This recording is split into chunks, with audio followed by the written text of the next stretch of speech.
Yes, bantu bange mbalamusizaako nnyo Waswa Ben ge mannya gange. Ndi wano Kakiri mu town eyo ye Kolansi w'olengera emmoloka. Oyo ye Kolansi w'olengera emmoloka. Ndi wano Kakiri nja kwongera bbanjula ku site yaffe eno oba okugibajjukizaako. Site eno eri wano Kakiri okuva ku Kolansi ogatambuza bigere otuuka w'eri nga bw'olengedde Kolansi. Site efaanana bw'etyo. Ku bukadde bwa Uganda 45 ngenda kuwa 5 ku 10 n'ekyapa 50 by 100 at only 45 million with a private mile run title. Come and book your best position in this site, Wakiso Kakiri Tamaka Estate. This estate looks like that, very beautiful, very organized, with enough or bigger roads in it. Bane site eno eri Kakiri wano mu town. Site erabika bulungi. Millioni za Uganda 45 ku bukadde 45 ngenda kuguza wano 5 ku 10 n'ekyapa. Ebyapa we biri. Ebyapa we biri si byakulinda. Mbwate birinde omwezi ogujja birinde January nedda. Site efaanana bwetyo ne Kakiri okuva Kolansi ogatambuza bigere Kolansi mulabye wetandikidde. Site eno gw'ayagala okuzimba ennyumba ey'amaka yangwako. Gwe ayagala okuzimba rentals yangwako.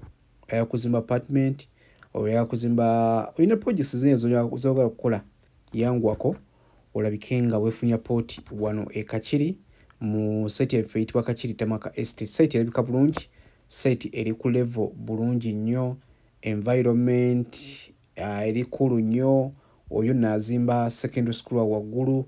Kwegamba nandyagadde enfuneyo abantu 10, abantu 5, abantu 2, 3, 4. Oli ajjage nti muno njaba pooti 2, njaba pooti 1, njaba pooti 3. Sambyako ojja weefunye pooti 5 ku 10 ku bukadde bwa Uganda 45 wano e Kakiri. Millioni 45 ku bukadde 45 ngenda kuguza 5 ku 10 n'ekyapa kyako wano e Kakiri. Site eri ku level bulungi nnyo. Oyagala kuzimba apartments za kusulamu, nnyumba ya maka, oyagala kuteekawo kindagateni, oyagala kukola ki? Amasannyalaze, amazzi byonna weebiri. National Water wano e Kakiri waali. Amasannyalaze ku site weegali ate nga ne neighborhood amazima nnungi ddala. Neighborhood nnungi ddala. Si yakwekwasa mbwale kino nakiri musime biki nedda. Si yakwogerera era bwe nnaakutuusaawo naawe kennyini ojjaga nti waaw. Ojja kubanga osimira ddala ku ekyo ky'ojja okuba nga okola ki? Olaba. Ku bukadde 45 bwokka n'ekyapa weekiri. Ali ebweru sindika omuntu wajja akulambulireko. Ali wano mu ggwanga erya Uganda situkirawo ojje olambule ku eno site amatobuta wano e Kakiri mu town. My boss, this is Kakiri Tamaka Estate. We have plots for 45 million with land title 50 by 100 in size. Come and book your best position when they are still available. We still have more plots, like 15 plots are still available. You can book one of them, you can take all of them, but never fail to come. Never fail to come and never wait to buy land. Buy land now. I urge you to buy land now. Never wait to buy land.